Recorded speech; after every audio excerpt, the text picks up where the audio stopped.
O S&P 500 subiu mais de 3% em 3 semanas consecutivas e isto só aconteceu 2 ou 3 vezes nos últimos 76 anos, sendo que a última foi no Covid-19. A Nasdaq voltou a bater um máximo histórico e já pagou por completo o crash da guerra. O petróleo voltou aos $100 por barril, depois do Irão recusar negociar com os Estados Unidos. E o Bitcoin ultrapassou os $79 mil pela primeira vez desde fevereiro e já está a superar todas as classes de ativos desde o início da guerra. A administração de Trump está a preparar algumas mudanças na legislação da marijuana e o setor disparou 26% num único dia. E numa nota de curiosidade, a empresa Avis Budget Group subiu 750% em 35 dias e depois caiu 50% em 6 horas, no que pode ser um dos maiores short squeezes de 2026. Tudo isto e muito mais neste PT Market News. Ora bem, vamos começar por um dado curioso sobre o estado atual do mercado, em que nos últimos 76 anos foi a primeira vez que o S&P 500, aliás, segunda vez que o S&P 500 subiu 3% em 3 semanas consecutivas, sendo que a última foi no Covid-19. Contudo, nas últimas vezes, estes comportamentos foi seguido de uma enorme recuperação e até valorização nos mercados.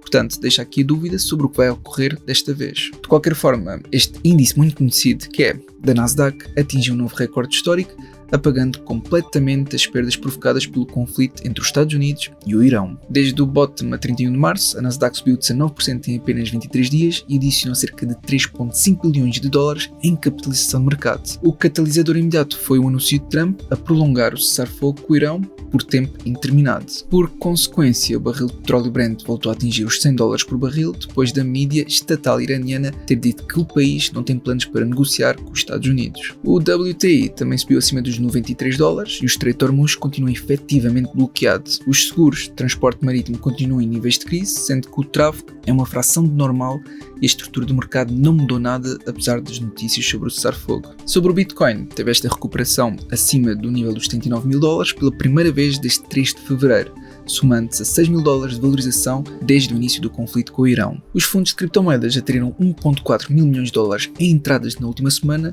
o que sinalizou a maior entrada semanal desde janeiro, e os fundos de Bitcoin lideraram com 1,1 mil milhões. Quanto à marijuana, a administração de Trump anunciou que está a avançar com a reclassificação da cannabis a nível federal e o ETF de empresas relacionadas com marijuana disparou 26% num único dia. Estas leis permitem abrir portas a que empresas do setor acendam ao sistema bancário tradicional e o mercado de capitais de forma mais fácil. E por fim, esta empresa relacionada com o aluguer de carros e que tem uma dívida de 25 mil milhões de dólares subiu 750% em 35 dias, impulsionado por um short squeeze envolvendo 2 hedge funds que alegadamente controlavam mais de 100% das ações em circulação. Depois, num único dia, caiu 50% em 6 horas, apagando 57% de toda a subida anterior. Passando agora aos earnings. A Tesla subiu 5% depois de apresentar resultados do primeiro trimestre, que foi acima das expectativas. Mas, apesar da empresa ter superado as expectativas em termos de lucro, falhou em receita. A IBM bateu as estimativas de lucros e receitas, mas as ações caíram 6%. Isto porque a empresa optou por manter a orientação para o ano inteiro em vez de subir. Isto significa que também é importante estarmos atentos ao guidance. Agora, a ServiceNow afundou 14%, apesar de ter batido expectativas, uma vez que as receitas de subscrição foram afetadas pelo impacto da guerra com o Irão. A Boeing está a diminuir prejuízos e o CEO disse que estão prontos para aumentar a produção do 737.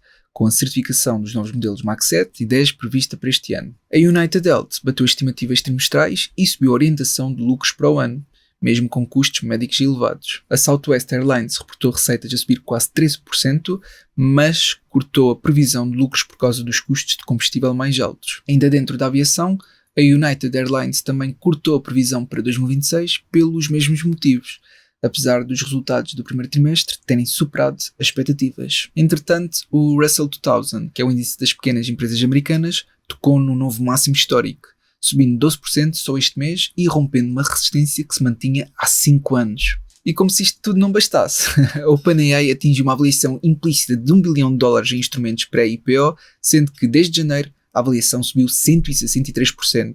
Aproveito também para agradecer à Freedom24 por apoiar este vídeo, sendo que é possível investir em vários instrumentos financeiros, como ações, ETFs, obrigações, em bolsas como a Nasdaq, New York Stock Exchange, entre outras, sendo que eles também têm várias ferramentas que permitem auxiliar na respectiva análise. Passando ao panorama económico mundial, a dívida global está a caminho de bater mais um recorde. A emissão total de obrigações soberanas corporativas deverá atingir 28,8 bilhões de dólares em 2026, sendo o quarto aumento consecutivo e o dobro dos níveis da pré-pandemia. E a dívida de margem nos Estados Unidos, ou seja, a dívida usada para alavancar investimentos, caiu 32 mil milhões em março para 1,22 bilhões, que é o nível mais baixo desde novembro de 2025. Ainda assim, em termos anuais, está 39% acima daquilo que é o ritmo de crescimento que não se via desde 2021. E algo que eu acho pessoalmente curioso é que o número de unicórnios nos Estados Unidos atingiu um recorde de 857, que é mais 75 do que no ano anterior. Só para teres noção, isto é o nono aumento anual consecutivo,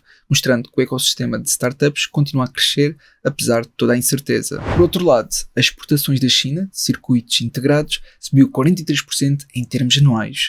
Só no primeiro trimestre de 2026 o crescimento foi de 77%, sendo que a China está a aumentar o seu compromisso na exportação de tecnologia, o que pode ter implicações diretas na competição com empresas ocidentais do setor. As exportações do Japão subiram 11,7% em termos anuais em março, sendo que é o segundo maior valor desde maio de 2024, foi impulsionado pelo aumento nas exportações para a China.